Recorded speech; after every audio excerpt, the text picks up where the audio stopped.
right there. Come on. She lost credit points. Oh! Come on. And I don't even think she's worth keeping on the team. All right now, bro. Wait. She sold her true colors. She did. She really did. And I'm a firm believer of when somebody shows you they true colors, you believe. Because it ain't like. I'm with you, man. Oh, God. Are y'all ready? I'm ready. And what's up, everybody? It's your boy Carlton back again with another episode of the Two Black Kings podcast. Go, baby. Yes, sir. But today we got 4 kings. I ain't gonna lie to you. Come on, big foes. Yeah, we got my Houston, Houston. We got AJ, we got Bron. What y'all on, man? Man, not much. Fooling. Get to the money. Like always. Yeah, like always. Living lavish, living life, get to the money. Yes, sir. Staying healthy, staying good. Type shit. Appreciate you having me us on. Oh, yeah, bro. Yeah. Bro, how you been, bro? I've been good, man. You know, staying patient, doing a lot of, things that make me happy, bro. Yeah, bro. You know, that's it. For you sure, know, bro. for sure. Like you said, getting to the money, building it up. That's sir. Y'all ready to have a conversation today, bro? Yes, Talk sir. about it, bro. I'm excited for this. Let's man. talk Hey, about Xavier, it. how you been, bro? Bro, ecstatic, bro. Peacock proud, hyena happy, bro. You feel me? Like we were about to have a really good podcast. Bro. Like when I was first introduced, Rashad introduced me to these two wonderful individuals. They got their own real estate firm. So not only are we going to talk about relationship, we're going to talk business a little bit. So yeah, it's about to be a great podcast. And I'm not gonna lie to real. y'all, bro. We had a couple shots, so we might be a little bit lit. Yeah. So this how we're gonna start. So obviously we had the Kings of the Week, bro. We got Bron, we got AJ in here. So yeah, they graced us with their presence. But yeah, we're gonna switch it, bro. We got a clown of the week. Clown of the week. Y'all need to know the game because the clown of the week Golly. is Zion Williamson, bro. So what did this nigga do? I'm not even hip on the situation. He not here. I don't know. Let y'all know Please, exactly what happened. please. So this nigga Zion, he obviously plays for New York Pelicans. He was hurt a lot this year, but he had a pretty good year. Yeah. He did. He did. Can I play so much? Exactly. He still was like He still was like that. Like an all-star almost. But you know what? He's getting paid them big bucks from that Right. rookie contract, and guess what he's doing? He's tricking it off on a whole bunch of girls, come bro. on. And these girls probably aren't the best women you've ever known. Like they're adult stars. Yeah. Facts. Adult performers. I learned Adult performers. You gotta give them their We're not gonna professional say titles what and they shit. actually are, but they're adult performers. And so one of them in particular was called her name is Mariah Mills. I don't know. Who? Yeah, Mariah. I wasn't here not before here, this bro. situation. I'm not Yeah, here. I'm gonna show you a picture of her in a second. I'll put it on the screen, but Yeah. she has really big titties and a really fat butt. Let's just put it that way. Built badly though. Built bad. Look, Which built kinda we big. all enjoy. Yeah, we all enjoy it. And built badly. Don't sound bad right So now. I ain't hating on you, Zion. Yeah, I'm not hating on you, but I will say you was paying for it, bro. You was about to move her down. He was about to move her down to New Orleans and pay for her rent and all this, that, and the third. But this is what happened. He was hinting at a relationship, this, that, the third. But he ended up getting another bitch called Akina, pregnant, bro. He got her pregnant. But that's not even the worst part because, first of all, he's fucking multiple strippers, which is not the move. Yeah, it's not even close to red flag. Yeah, that's like that's- 7 red flags Bruh. even before You you need get to be the red hooping. flag. You Yeah. need to get in the gym. You need to work on your damn weight. You need to get a therapy because you need to be playing all the games. Bro, I need But a high I ain't school gonna time. judge you. You the getting worst to part was she added this man on Twitter, bro. Ooh, Like, it was bad. It was bad, bro. look at, I'm gonna read some of the tweets, bro. Okay, please. That she put. Please. She said, "Prove me wrong. This upcoming season, Zion Williamson, you're nothing but a bench warming freak and a cheating narcissistic. I'm tired of you." This is 7 hours ago, so this is currently happening. She my mad. God. She mad. Yeah, even the gender reveal didn't give Zion Williamson that much news in major outlets because Shawty low-key basic. So, Wait, she tagging him? but she's tagging him. Look Yeah. at this. That's how the situation got exposed. Yes, right? that's how it got exposed. Yeah, yeah. And so You gotta keep your hoes on track. you gotta Yeah, keep them yeah. on track. keep And them so- in check and on Hey, track. hey, it's a Paying bigger- that bill. What's up? It's Bro! a bigger picture to this, though. It's a bigger What's picture the to bigger this. picture? You Tell can me. keep him on track, bro. But you gotta be like, you gotta be real with him. You feel? You me? gotta be real. Obviously, he was lying somewhere, man. Yeah. And it's like sometimes you get lied somewhere, you get caught into some shit, man. He got so let's talk about how he got another girl pregnant. Can we start there? Like, why is he not wrapping up with these girls? Because Exactly. That's strike one. bro, He's worth strike this one. much too. Come on. Because not only are they adult stars, you don't know what they got. Right. No But clue. you're doing it with multiple women and Mariah's talking about you spit in my mouth, did this, that, the third. I don't want to get into all the crazy details, work. but like she's putting all this on Twitter. You doing all this to multiple girls? That can't be good. Yeah. Let's be honest though. He is a young dude. Remember when we was young, bro? But imagine us being his age with all the type of chicken he got, bro. But you know that's what, a whole different dynamic to it all, bro. And I'm not sticking up for the decisions he made, but I still think that it is. A lot of us brothers probably, at that age with that type of money, we probably would have made the same mistake. But you know what? We you probably gotta understand that you're giving these girls they know what they doing. They know, Facts. bro. I bet from the doing. start she knew what was gonna happen. From your If she point- did anything, he was gonna expose them, and guess what? Free publicity for her. She's 32, bro. She older than him. 21, Okay. bro. She fine. Predatory. She gonna get her rent paid No regardless. cap. Just by you even put her in that situation. No So that is cap. on Zion. City boys take an L. We up City boys 100. take an L. But he's still getting to his money. He's still getting to the bag. He's still He getting to his needs money, to get his though. ass back But on that the nigga court. needs to get on the court. Like I said, sure. you worry about these females, you need to get female You gotta physical get on that therapists to court, get you Bro, right. he's spending too much time, stroking and needs to be rehabbing that Right. hamstring. But I heard it was a whole a different thing with him though. Like he actually mentally he wasn't there to play. Ben Like Simmons he missed so much he couldn't come back, bro. Like he didn't want to play. Let's not mention Ben Simmons right now. We ain't gonna start. We ain't gonna start on him. Let's keep it on Zion. We ain't gonna start. We're gonna be talking Let's about go. all right? Oh, God. Yeah, so obviously he's gonna be the clown of the week, bro. Like you gotta move different, bro. Especially when you like him, John Morant. Like you just gotta move different when you got a different bag, bro. Like John Morant suspended for 25 games, about Yeah. about $19 million off next season. Like you gotta get to your money, bro. That's the first. At the end of the day, No comment. 'Cause, man, It's all right. that's a So, whole yeah. nother. That's a whole nother. I understand. That's a Yeah, it's whole all right. nother It's all right. conversation, man. course. John, Big shout. John, We man. don't leave it right there. I respect right you, now. brother, but man, Shout out NBA young boy. I feel like an old head talking about this.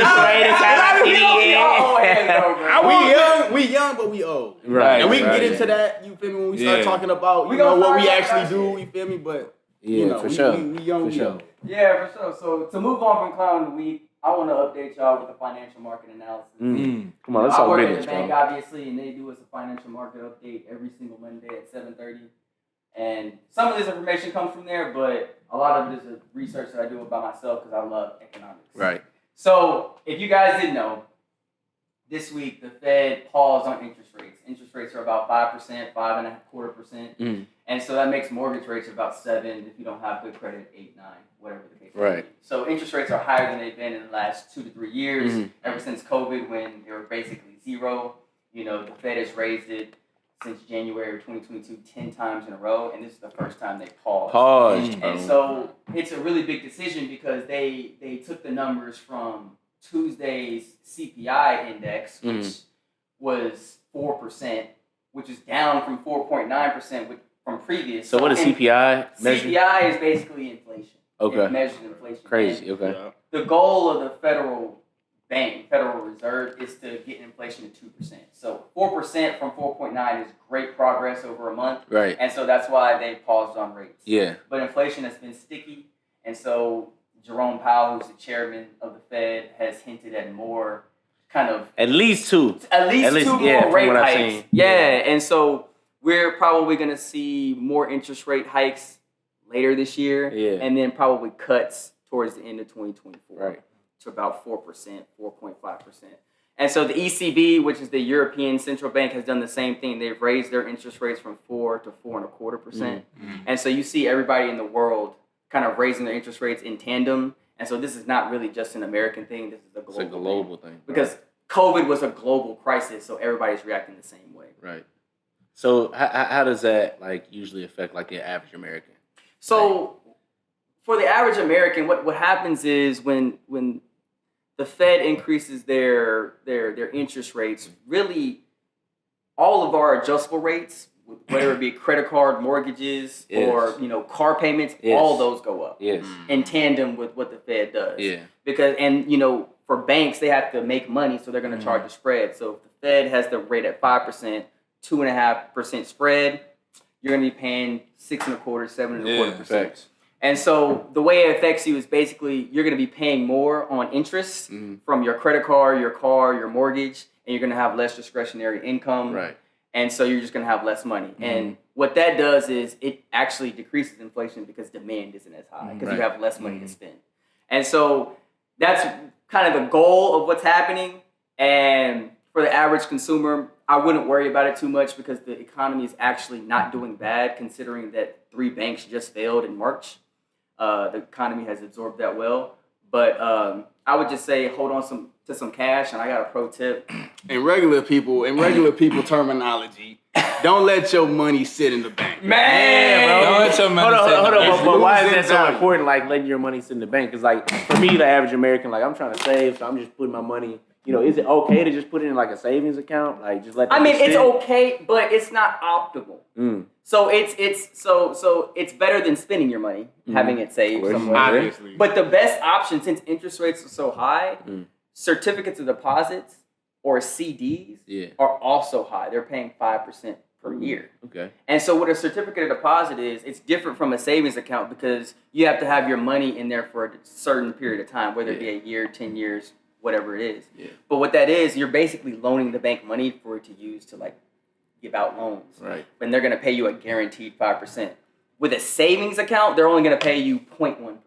But I will say, like, a good alternative to CDs, you know, even if you bank with Apple. So Apple has this new card where they're giving 4.5% on a high yield savings account. Right. So with a high yield savings account, that's why I prefer that over a CD, just because one, you have liquidity issues. So what liquidity is, you know, how fast can I turn whatever you have or whatever you've organized in your bank into the cash. And so with a CD, you have to let it, you know, stay in there 9 months, couple years. Right.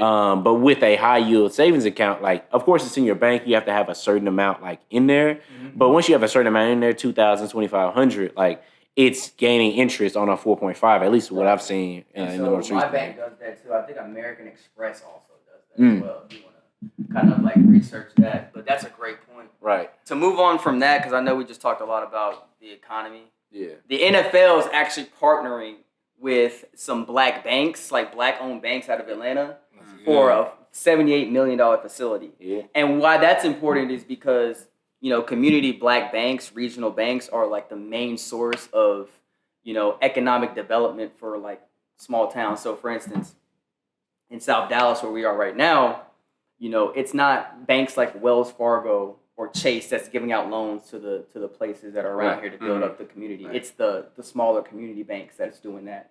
And so if the NFL, and actually the NBA is doing it too, is partnering with those banks, they're putting deposits in those banks so the banks can then go out and loan money to reinvest into the community. Exactly. Yeah. So the NFL is one of the kings of the week, low-key. Yeah, definitely, bro. Because they're helping out black-owned banks in Atlanta, and I feel like this kind of this shockwave is going to shock the nation and kind of branch out. So, and that's good to see, you know, because you finally start to see how the world is changing, you know, and how there's, you know, the investment in the black community is growing, you know, and that's a need that we need right now. Exactly. You know, it's something that somebody who's like, hey, we will give you the money that you need, because sometimes it's so like, you know, we want you to do a certain thing, but we're not going to give you the funds to back it up. Exactly. Right? Exactly. But we need those funds to back it up, especially because of how we are naturally or like historically just not given those resources. So we need. So it's good to hear that, because I didn't know that before. You just mentioned that. So that's why I like podcasts like this and hanging out with you guys, because we, instead of competing with each other, we try to lift each other up with knowledge and with connection.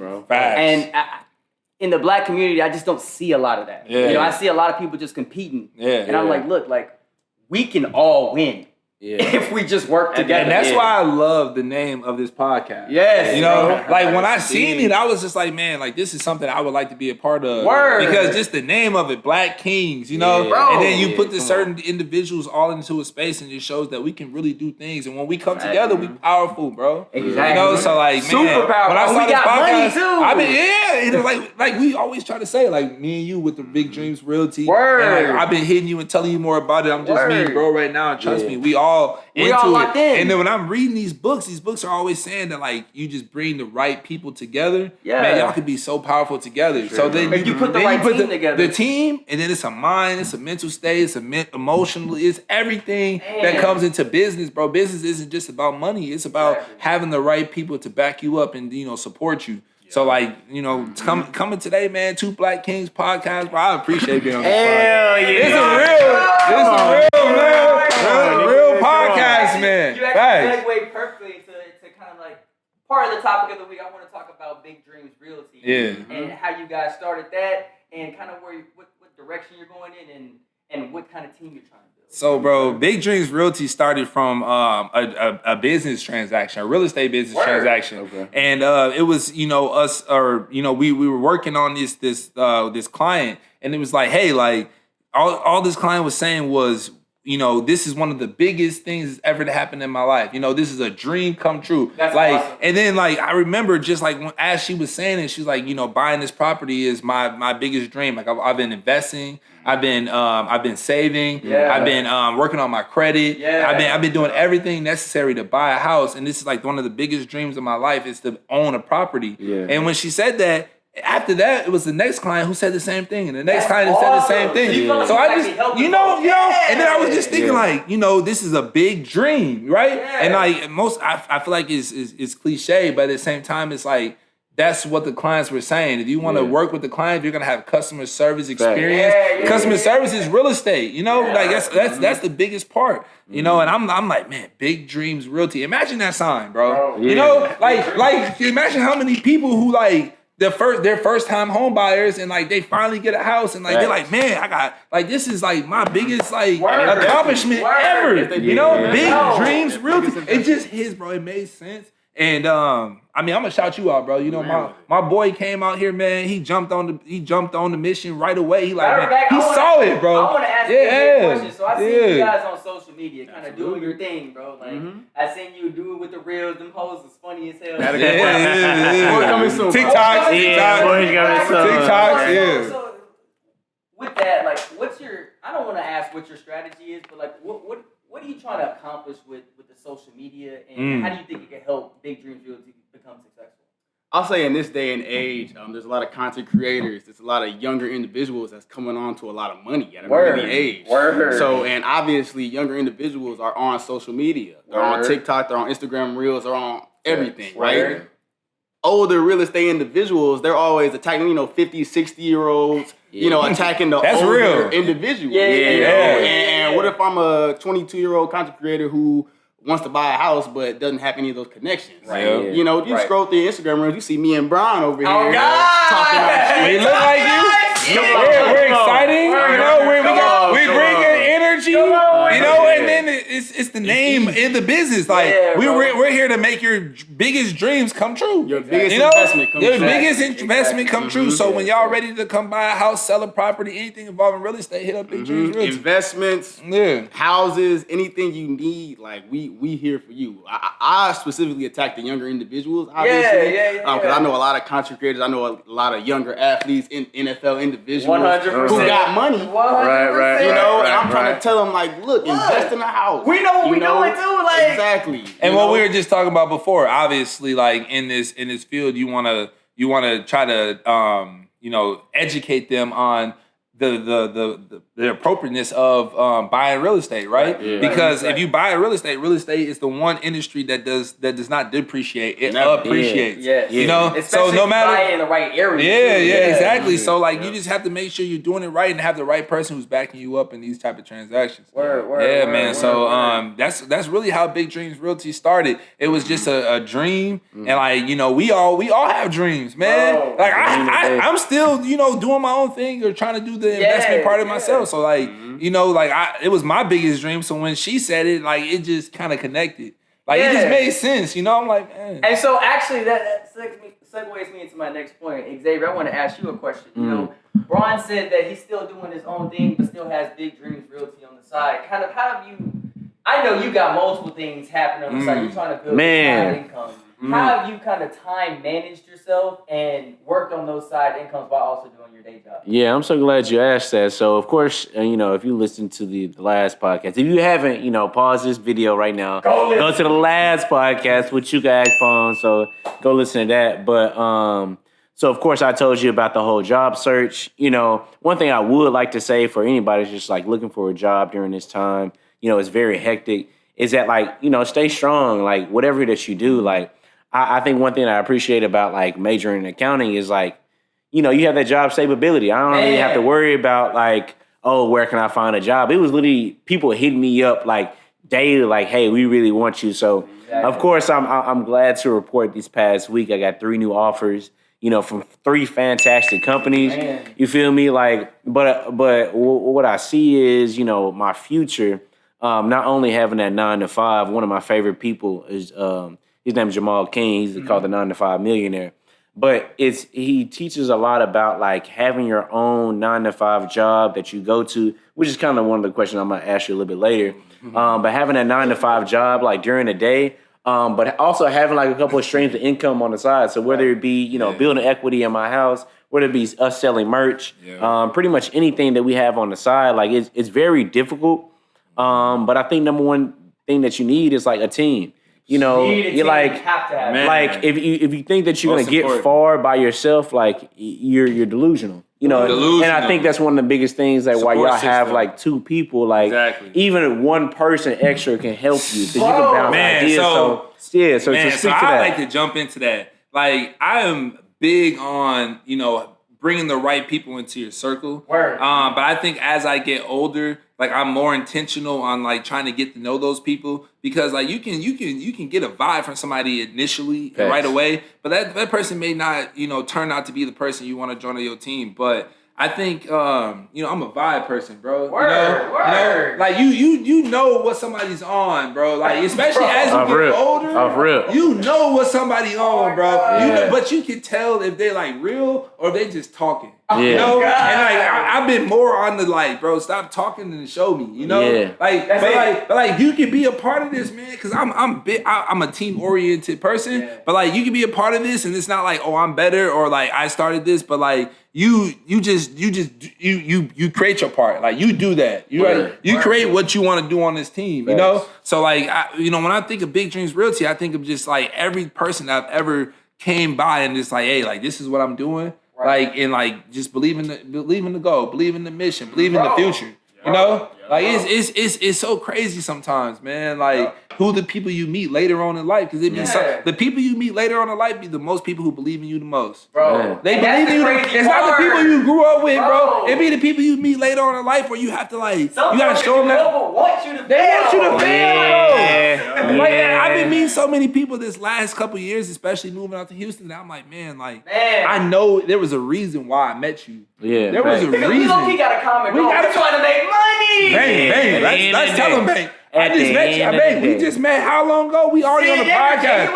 And it's like, bro, like, you meet them then in January. It's been 6 months, and we already, like, seen so many commonalities. So many things that we have in common, right? I remember following you 2 weeks ago, bro. I'm like, I don't know this guy, but I can tell that, like, I'm not finna hate on my brother. Right. I love that shit. And, like, I love that shit. Back to the title of the podcast, Black King. I'm a Black King, but I'm also, like, I'm in the social work, mental health field, so I know the importance of just showing my brother, like, hey, bro, like, I see your grind, your hustle. I see you as a person, bro, and I want to be a part of whatever you got going on. You know? And I don't know what I'm gonna do with you, but we gonna do something. And so AJ, I want to segue this to you. I know you've been playing in teams your whole life. Let's get it in. But how has that team aspect from but even before we get there, like, we need to also get into, like, who these individuals are. So what do you mean by team? We don't know if they play softball or some random ass shit. Like, what do these niggas do? What do these niggas do? Introduce yourself. Please, talk your shit. AJ Abbott. I played football, high school, collegiately at the University of Wisconsin, and then I grad transferred to Western Michigan University to get a master's as well. I got the master's and also played football there as well. It's been a great transition. I ended up moving to Houston to Attack the Dream with my boy right Yes, here. sir. Yes, sir. Realty. But go ahead and introduce yourself as well. My name is Rajon Hall, man. I have a undergraduate degree in criminal justice, master's degree in social work. I like to say that I know a lot about the real estate game, but that I'm also a qualified mental health professional. So, I work with a lot of black children, man, a lot of black kids, just making sure they're growing up with the proper, people in their life, man. Because I remember when I was a kid, man, the things that I needed, the things that I wanted somebody to tell me right from wrong. You had to learn a lot of things just off the strength of you just living life. But think about all the things that you could have. Think of all the things you could have. But not even a mentor, man. Like I try to tell my kids, like I'm not a mentor. I tell them I'm just your friend. You feel me? You try to build and try to teach them how to create. You capture a bigger audience when you tell them you're just your friend. But they listen to you more, they respect you more, and they don't look at you as like a superior. I try to tell you, like, I'm not here. It's not up to me, what you choose to do in your life. I'm just trying to tell you what I've seen and what I've learned. It's not up to me, man. Like, it's up to you. So I'm not your mentor. I'm your friend. So who you play with collegiately? Me? Bro, so I went to UW Oshkosh, and I played 4 years there. Yeah. Okay. Yeah. So we got 3 collegiate athletes on the podcast. Like, this is actually pretty big. So one thing I really want to ask y'all is like, how is that balance? Me as a regular ass GDI. First of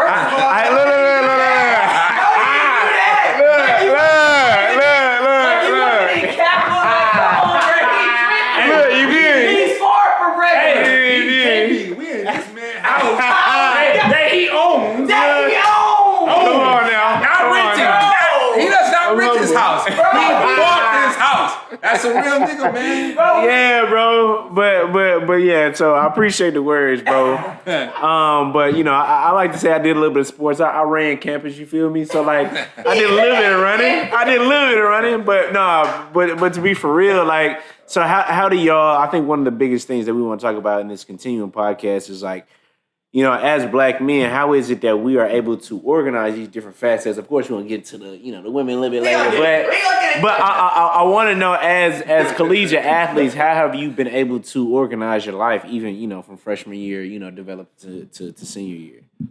We start with you. You want to start with me? Yeah, let's start with them. The big boys. Let's start with them, man. I mean, look. I've been playing sports my whole life. So obviously you get used to going to school, going to practice, obviously when you reach college, it gets to a different level. You go to practice, then school, then practice, then homework, with a little more practice at the end. You know what I mean? And it really just kind of time management, you have to have it. If you don't have it, then you're just not going to be successful. So it was just embedded in me, since I was, a kid, just doing that every day. And that definitely translated over to collegiately. And then it really just gave me the skills after college to just have that wherewithal to, look, if you ain't playing sports, but you're going to put that effort in. Bro. You're going to put the effort in to get money. Bro. So and that's when we figured it out. Not to, jump off whatever, but, AJ and Brian, Brian's name is Rajon. You know what I mean? But I gave him Brian. Yeah, he did.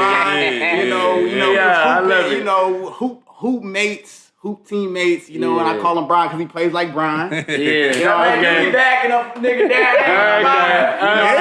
I know he did, you know what I mean? But it just kind of takes it back to surrounding yourself with the right people. We really we connected in college when he was getting his master's and I was in my senior year at Wisconsin. We really just connected in a way. We had the same aspirations, but we was about action. We was actually doing stuff to get to that point. We wasn't just talking. So that's really how we connected, and then we just kept going from there. Big James Realty, you know what it is. Yeah. I would say, bro, it's really like he would say, connecting. And like it goes back to the importance of networking, right? Putting yourself in the correct spaces, and then surrounding yourself, like I always try to say, with the right people, man. Because it's you can go years with not meeting the person that you're supposed to be doing business with, but then you're supposed to be, you hold yourself accountable to, have your business moving. And then when the person or the people that are supposed to surround you, they're going to come as long as you take care of business and shit. But you're supposed to be networking, Exactly. the whole time. Getting to know people, really getting to know people, not just like some surface level stuff. But we can get into that. No surface level, bro. Like I want to know everything about what you got going on. Who they with, Yeah. Like I want to know everything because because how you have moved on to life is going to show me what you're gonna do once we're business partners, So like it shows a lot. So, but I will say like he's been the one person this whole time that has like being consistent, like showing like, hey man, I'm willing to do this, that, and this to like for us to get here. Yeah, you feel me? And like it didn't really have to be a conversation. It was really just a quick little, hey, this is what we should do. Yeah. You go into it, but I think you asked something about being a college athlete. We talk about business again. I actually want to piggyback off that. So for me, when I was in college, looking back on it now, I realized that I went to practice, like especially during the summertime when track season was like hot. I went to practice and then just played the game after that. But now I have a 9-to-5 job, then side hustle, then got to go to the gym. My brain is activated from 6 a.m. to 8 p.m., 9 p.m. Yeah. So it's a different type of energy. And so I feel like for the first, I would say year and a half, I had low energy all the time. I was always tired because I was using my mind so much. When I'm running, like I'm not even really thinking. I'm just, I'm going 200. You've been doing this shit. Yeah, I've been doing this shit since 8. So I'm not thinking. So I'm not really using much brain power. But now I got to use my brain all day. So that was the first transition. But when I actually, went through that for a year, I realized that I have a lot of energy, actually.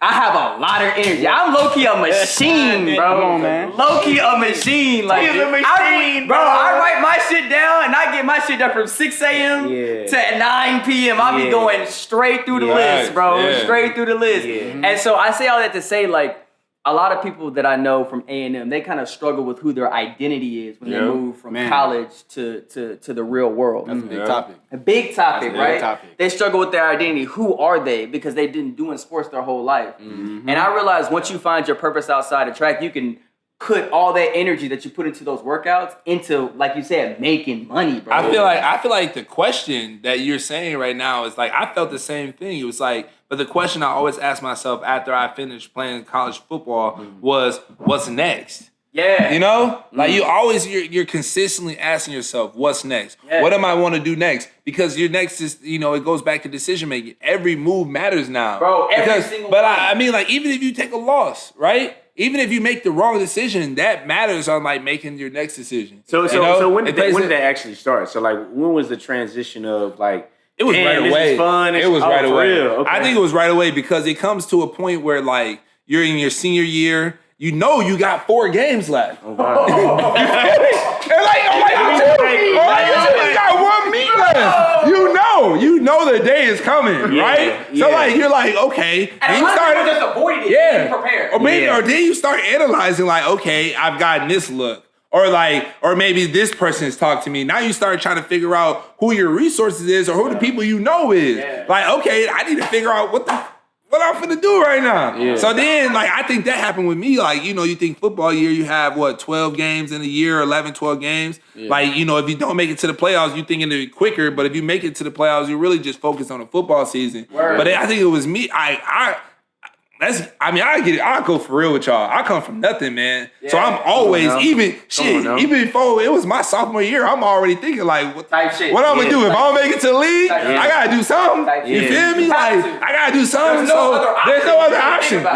So like, there's some people who be more relaxed because they have so many other options. But like, I don't have many options. So shit, all through my football season, sophomore year, junior year, senior year, I'm always networking, bro. And I think that's what created me today to be the person of just like, who are you? Like, what are our commonalities? Yeah. Because I remember it being my junior year, I ended up getting hurt. Yeah. Some other shit had happened. And I remember that being my biggest transition, bro. Yeah. Like my biggest transition of like understanding who was with me, who was not with me. Me having to make the choices or just knowing that I'm on my own. And I think it's we have to normalize like we have to let the people know, especially the Kings that are listening. Like, yes, sir. There's probably like 2% of collegiate athletes that actually go pro. So like, if you are in that small minority, even if you think that you're in a small minority, you have to be working so hard that you are already guaranteed some of these spots. So like, this like if I could talk to my son that is like 18 coming into college, just like, hey, like I'm so glad even with Rashad, like I'm so glad that you're good at track. I'm so glad that you're good at football, but like. You need to be acting on like a different, source of income. Don't let this be your only thing. Don't be a one-trick pony. Because like you have to look forward. And like that's one thing that we really, try to strive our listeners to is like looking forward, looking past like what we're doing now, to be bigger than ourselves. Uncle of mine, man, when I was I remember it specifically, man, I was living in Chicago. An uncle of mine, his name is Ro. Man, he always told me that the one secret into life to be successful is having multiple streams of income. Man, it's not having one stream of income. It's having multiple streams of income. You have one income who pays for all of your expenses. Yeah. So if you have one income that pays all your expenses, say that's your career job, what you have went to school for, whatever that may be. Yeah. If all of your expenses, like your rent, your gas, your groceries, whatever that may be, if that's all paid for by one income, say you have two or three different incomes. Yeah. What else would you do with that money? If you're a smart person, you're gonna save it. But if you're an even smarter person, you're gonna invest it. Man, you're gonna put it into things that are gonna appreciate, like real estate. Yeah. So I've always learned, like, he owned 20 different properties in the Chicago area. Yeah. He was even doing not just single families. He would own a single family home, and then he knew that in the Chicago, most people couldn't afford just one home. Yeah. So he would have three different families living in one single family home, or 4 different houses. But it was just like they would all share the same common area. Yeah. But he was charged all of them a certain amount of money. So he was making more money on that property than he was, but then he had a career job that he did on a 9 to 5, but it wasn't really a 9 to 5. He had flexibility, So like he was eating so much because he had 2 or 3 different incomes. And from the day that I spent time with him, and since he told me that, that's always been my agenda. And you know what? I want to piggyback off that point. Then AJ, I'm gonna ask you a question. So on Friday, I was reading the balance sheet from, I'm not even gonna say his name, but he's a really rich man in Charlotte, right? Yeah. He has $2.5 billion of assets. And when I was looking at billion. When I was looking at his portfolio and his balance sheet, I noticed that he has 12 different LLC structures to his name. But he has a lot of multifamily or apartment portfolios where he has, just apartment buildings and they're all cash flow. Yeah, wow. And while I was looking at it, and I was saying, like, and your uncle was really what brought it up, like, he's going to make money for the rest of his life. Because he hires property management to take care of the property. He's nothing. He's just getting cash flow. He pays himself $400,000 a month. Yeah. And gave himself a $50 million bonus in December. Yeah. And he's getting all that cash flow from his multifamily apartments, which he does no work for. He's already built them. He makes money while he sleeps. He makes money while he sleeps. So I say that big picture, big dreams, realty, like, that's big dreams. Like that's the whole concept of the name. Let's have shit making money for us in our sleep through different portfolios. Yep. That's kind of what my goal is. And AJ, I wanted to ask you a question to go deeper into the college transition. Mm-hmm. When you played your last football game and kind of that mindset, like, I'm not gonna lie, when I ran my last track race, I damn near cried. I actually did cry. Yeah. So like, what was your mindset? Playing your last football game and was it hard to kind of transition over into just being a quote unquote regular person, or was it really easy? Man, and this is a whole different topic, because I'm going through this right now, actually. I know plenty of athletes that struggle, they are playing sports all their life, and it's all about practice. It's all about getting your body better. It's all about transition to be the best athlete you can be. Word. I'm blessed to be able to have the wherewithal to be able to know what I want to do next, thinking about that next move all the time. Right. And I was always thinking about that. And I always realized, so for me, I had the ability, I have the ability to do what I wanted to do. Whether that's go to the league, whether that's be big in real estate. I always had the ability athletically to do it. But I always was thinking in the back of my mind, what if that doesn't work? Right. What if that doesn't happen? Right. So, my last game actually ended, it It was really a growing thing. I had a lot of growing issues at my last year, and it was hard. I ain't gonna lie, it was very hard. Man. And just not being able to play physically was the hardest thing, obviously. Okay. And it was tough. It was definitely tough. But I'll say, and a lot of guys hit me up now who are in my position. They have another year, but they not getting the stats that they need. They're not doing what they need to do, and they're like, "What's next? What am I gonna do?" Yeah. And they coming to me, because they see me doing what I'm doing. They're like, "Oh man, help me out. What is this?" All I say for athletes, man, is just think about it. It's nothing. It's not hard to just sit down and think about, what do you love? Yeah. And that's the problem. A lot of athletes, they only love football. Yeah, bro. They don't know what they want. Bro. They don't know what they want to be. They don't just think about it. Bro. What makes you happy? What makes you happy and what can help you live? You know what I mean?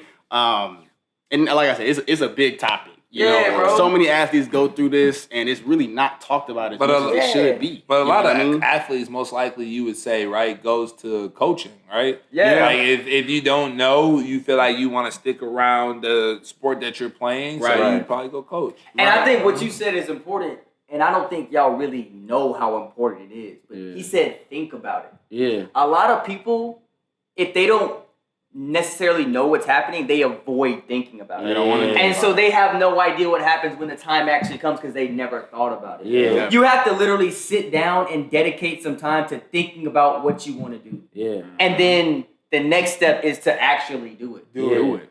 And so that's the advice that I'm going to give you. It's just to piggyback off what AJ said. Think about what you want to do, first off, and then create a plan to actually do it. Well, Bank, what was your experience like? So my experience, I ran my last race and I gave it my all. So I have no regrets with my entire track career. As you should. That's great. Yeah, I'm a multi-time, All-American. Maybe talk your shit. You know. He's trying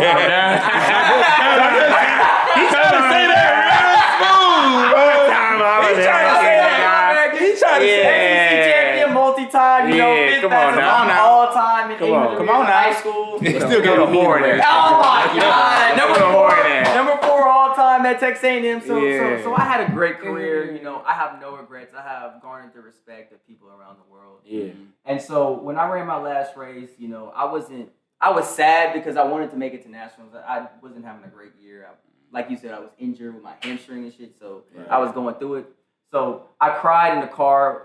Devin was in the car with me, who was my roommate at the time. I cried in the car. But after that, one thing I love about my dad is he always specialized in thinking about what that next step is. Right. So he was actually at the meet. We had to talk, and he had talked about this before, but I already knew what I wanted to do next.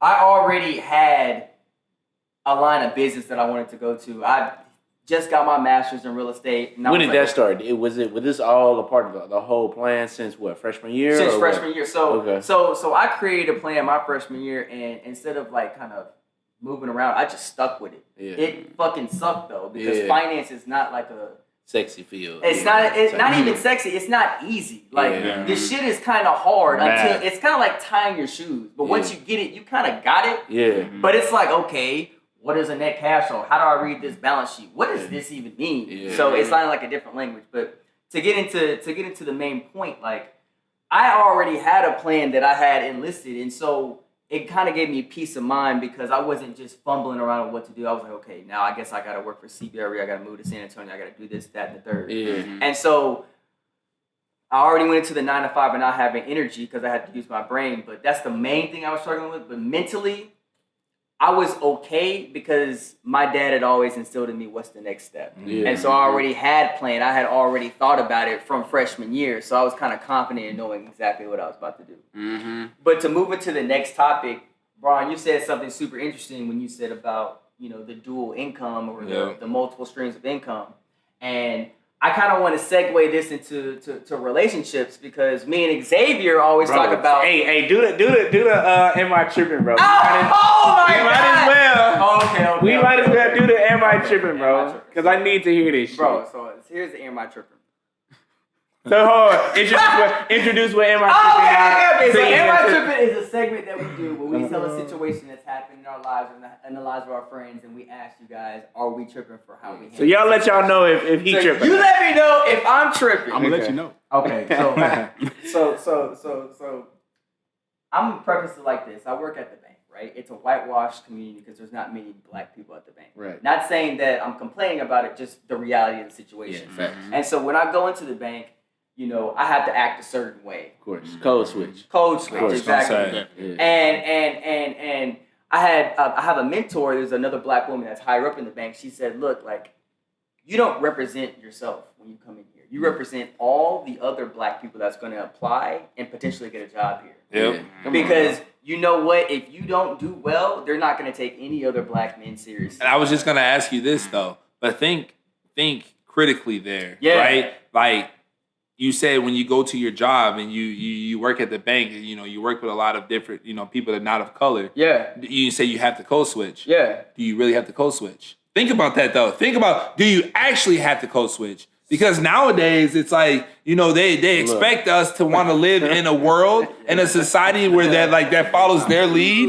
But do you really have to, or can you really be yourself in that type of environment to where like they're gonna follow what you bring to the table? You right? So if you bring to the table saying I'm gonna code switch, that's what they're gonna do. But if you bring to the table like I'm gonna be myself, then they're gonna follow that, especially if you continuously are gonna, like, you know, bring in money and you're doing your job. Like you stay yourself. I don't think you know, I don't think you have to coach. So personally, and this is what I would say, especially anybody that's like, you know, are 20 to 27-year-old, like you're pretty much in the beginning of your career. So like to say that you're gonna get into your career and change, you know, the radical landscape of the whole thing is fucking delusional. Like they gonna look at you this nigga is off his rocker. Yeah, so like I think at a certain level you do have to, like, you know, act a certain way so they can so one thing that I have difficulty with, and this is like the accounting space, similar to the finance space, is that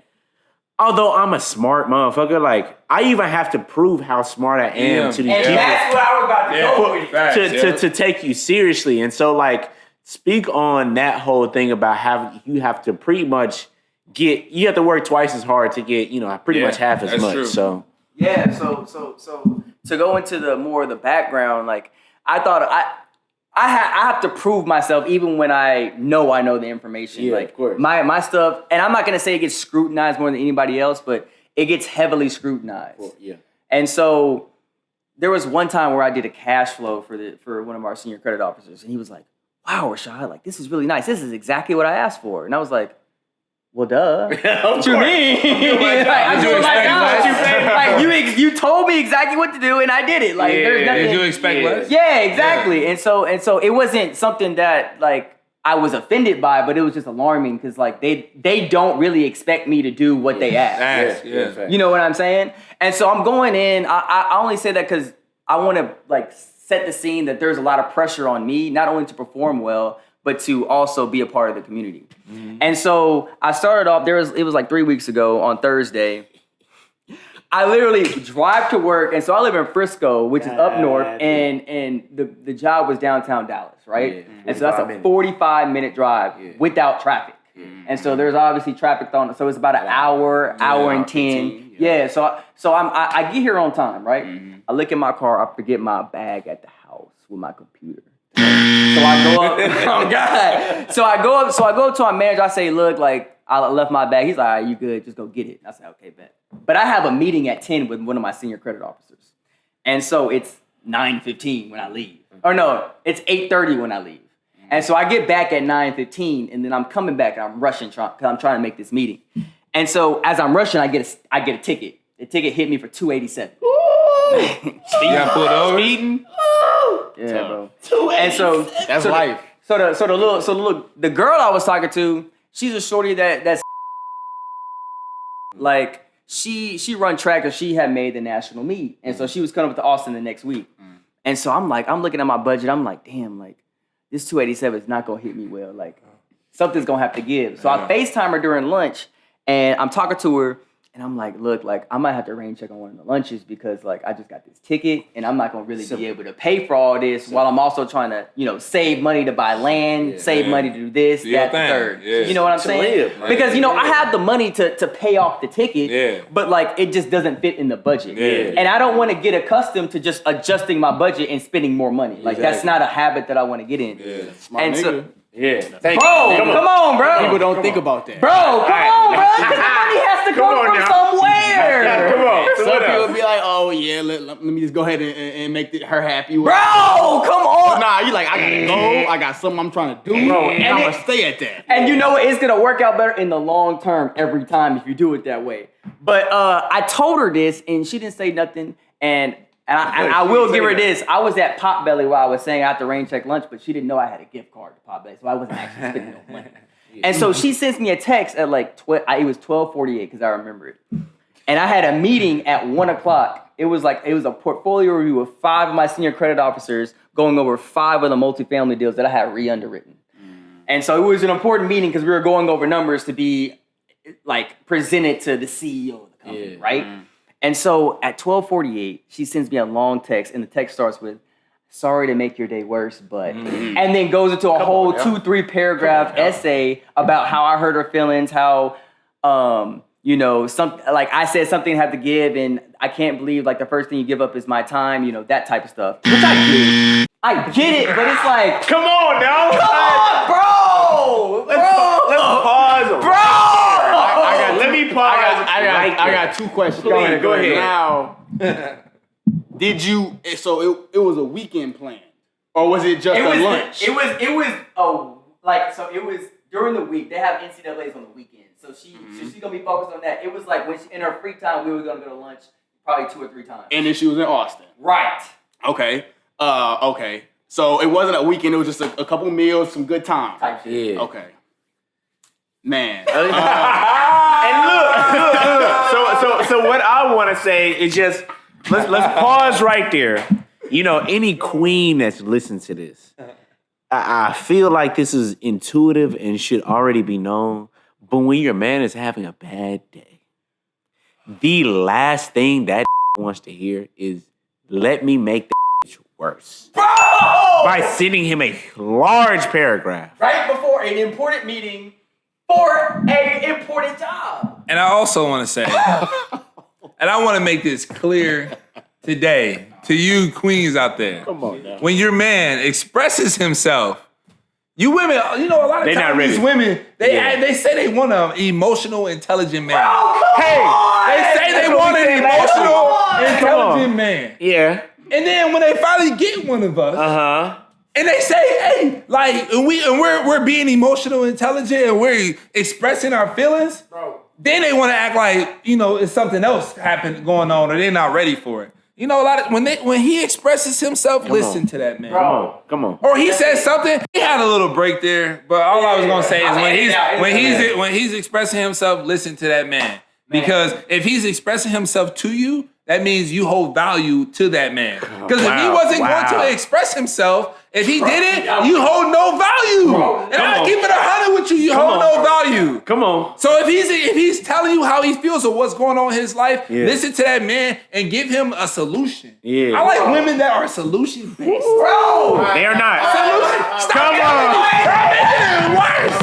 I need a woman who's a solution based. Come on, AJ. I'm gonna tell you a problem. Let's figure out how we gonna solve that problem. Come on. All right. Come on. All right. So, bang. Come on now. Come on. Are you asking that if you're tripping because of canceling the lunch? Is that pretty much what you're saying? So essentially, how he handled the situation. How he handled the situation. Yeah. First of all, hell no. Come on now. You're not tripping. Come on now. Because at the end of the day, if a motherfucker know that you just got hit with a ticket and she's expecting you to pay for the lunch, why don't you pay for it? You know what the problem was? Bang. Wait. Y'all know what the problem was? You know what the problem was? Pay for the day. Look, if you know my man just got hit, he had to pay his bill. Wow. You love him. Yeah. Take care of his belly. And stop pocket watching my man. So instead of canceling the whole thing because you don't want to pay, why don't you just keep it going and say, I got you, baby. The worst part is, bro, What? they get per diem. Oh, Yeah. God. Come on. She lost credit points. Come on. And I don't even think she's worth keeping on the team. All right now, Brian. She showed her true colors. She did. She really did. And I'm a firm believer of when somebody shows you their true colors, you believe it. Do not doubt it. It ain't like it's 5 bands. Type shit. A lunch, a nice lunch, Come on, bro. maybe 150. Bro, and that's expensive, bro. For a nice lunch. We could have went to fucking Nukes, bro. You got hit for 270 and she wanna.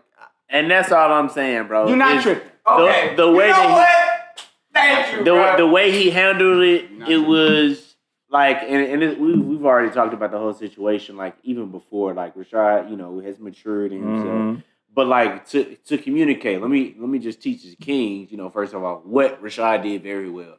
He communicated the whole thing. He said, "Look, babe, just got a ticket, was going from here to here, forgot my laptop, already got to spend more gas to go back. I don't think something got to give. Facts. I don't know if I can do it. Right. Simple as that. Like Kings, if you listening, that's how you handle the situation. Is being very communicative. Yeah. Brian already talked about being emotionally intelligent in that situation. That's how you handle it. And so if you have an individual or a woman that, and I'm not going to say this woman disrespected his time, but like if you don't have a woman that respects your time enough to be like, hey, thank you first of all for communicating like that you're going through that. Enough, right? Even if let's just say she don't pay for it. Hey, babe, we can just get another time and move on. Like that's how you handle the situation. And so, Say I'm flabbergasted. yeah, flabbergasted it be funny. I was safe to say it ain't nothing because that bitch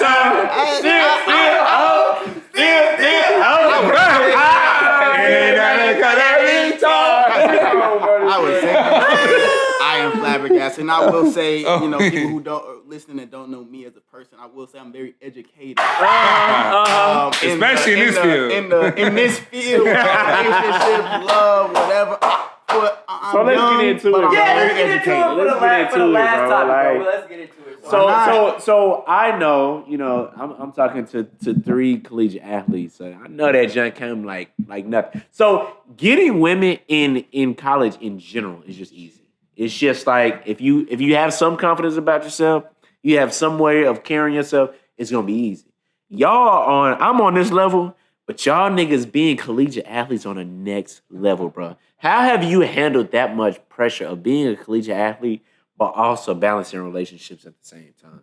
I can start with Brian first, and we can move on down the line. So I'm gonna try to keep it to so many words and not try to make it so long, But you talk, this is an interesting topic, especially for me, and I'm gonna bring it to, I'm like I said, I'm a mental health professional, so I think a lot about how I've been raised. I think a lot about the things that I'm interested in, what my values are. So when I was in college, I come from a fatherless home. So like my dad never taught me how to have sex, or like what women to have sex with, or what to look for in a woman. So like I feel like when I was in college, it was a whole different than where I am now. Like when I was in college, man, I was really just going for who gonna see this? Come on now. Tell them the truth. Wait. There's the camera. Wait.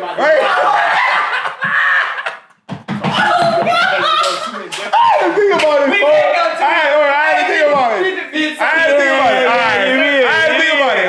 I didn't think about it. So long story short, when you're a college athlete, I would say be smart, right? Because you see a lot of, especially since this is a Black Kings podcast, I'm gonna speak to the Black Kings, right? Come on. Be smart as a collegiate athlete because The woman, you know, what I've learned right now as an OG, whatever you want to call me, I'm only 27, but Unc Bron, as a black collegiate athlete, the woman that you choose to marry or the woman that you choose to be your significant other is going to determine your value. Bro, like it's going to determine your value. So like you can have your fun, you can do the things that athletes do in college and just do what you want to do, but like please wrap it up. And please just, you know, be smart about your decisions because I don't want y'all to be having right now, man, my biggest success out of everything I've ever done in my life, bro, is that I don't have no baby mama. Man, come on. Okay. Yeah. No baby, bro. No kid. Listen, bro. Kid. Everybody in my life where I've grown up with, the people in my past that I know, they always ask me, like, what have you done to, like, get to where you are right now? And my biggest thing is, like, I think about my master's degree. I think about been doing real estate for 3-4 years now. I think about all that, but the one thing that comes to my mind is, bro, I don't have nobody stressing me out.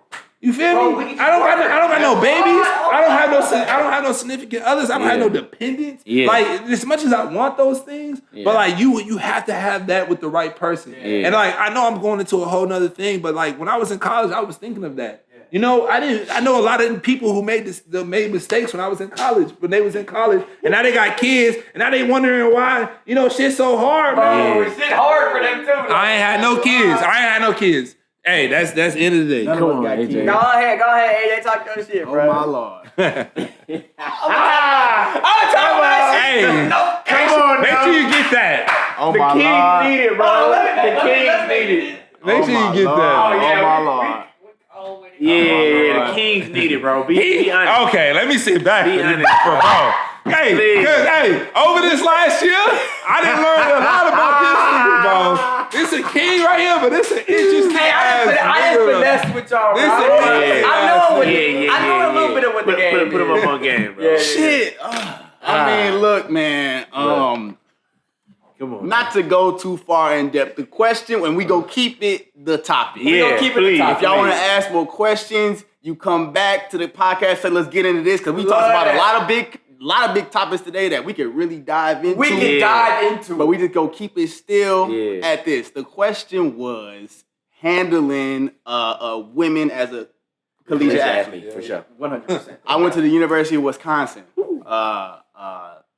50,000 students.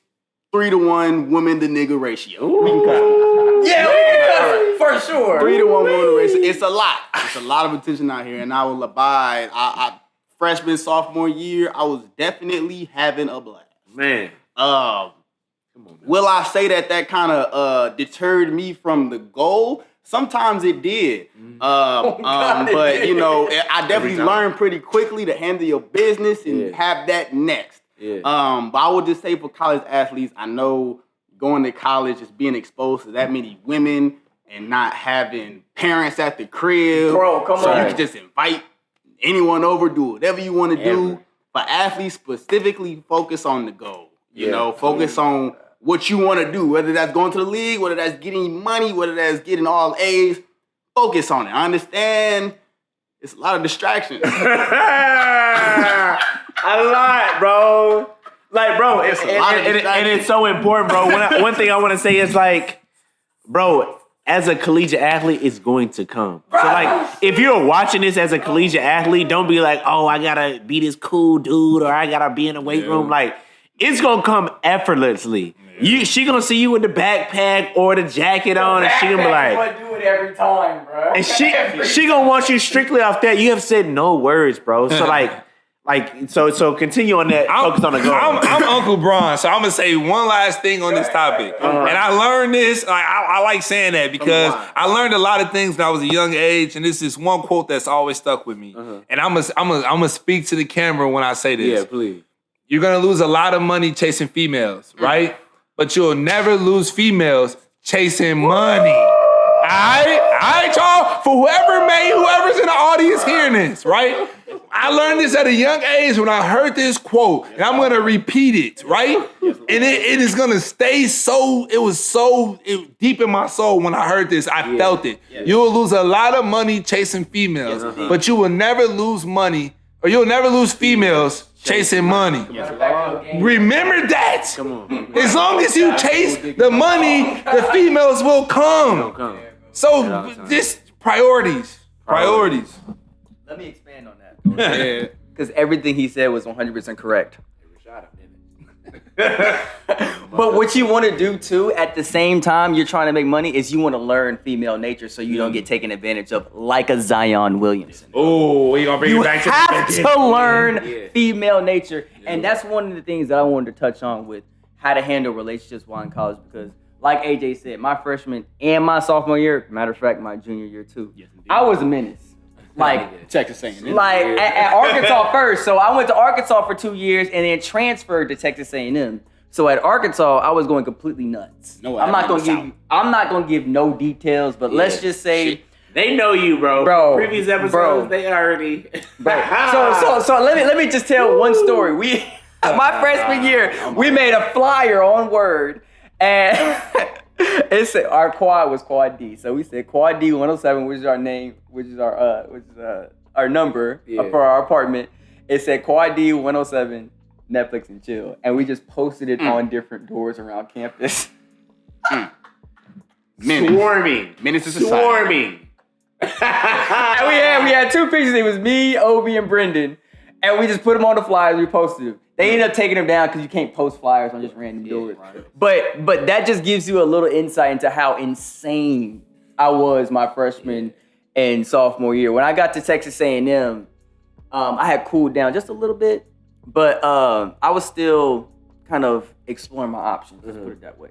Okay. But one of the options I explored, I almost got in trouble. I'm not gonna give no detail. I almost got in trouble. Shit. But I ended up pretty much getting my heart broken by one of my ex-girlfriends. And so what that did was it pretty much red pilled me. Not to where like the typical, oh, you're a misogynist, you hate women. No, none of that. Red pill to me means that you just have gained the knowledge. So it really happened when, you know, she broke up with me and then I saw her with another dude like very quickly. And you realize like girls don't really operate that way. So it's like it was already boiling before the relationship had ended. And so it led me to kind of like try to seek what the knowledge was. Cause I was like, how could this happen? Cause like I didn't know anything. I was very like naive. Yep. And so I went and sought the knowledge and I realized, you know, kind of how women work and it's still working to this day. Cause I could pretty much guess about what a female's about to say and what they're about to do type shit. Yeah. And so like, it's hard for a woman to take advantage of me. And I think that's a unattractive trait about me because like you said, like, I'm not just gonna just be like, oh, I got a ticket. I'm still gonna spend bread on you. I'm gonna be like, oh, let me readjust the budget first. Be financially smart. Right, because I know, like, in the long run, that's more important. As you said, chasing the bag, you'll never lose women. Never lose. Especially the women that you're supposed to have. And so yeah, exactly. So, let me ask you this. I'm gonna ask you this because I think this is a question that, like, whenever I'm around a woman or whatever, I always want to know this one question. I want everybody to answer it. For sure. What is your toxic trait? Okay. As you right now, what's your toxic trait? My toxic trait, that's a great question. My toxic trait is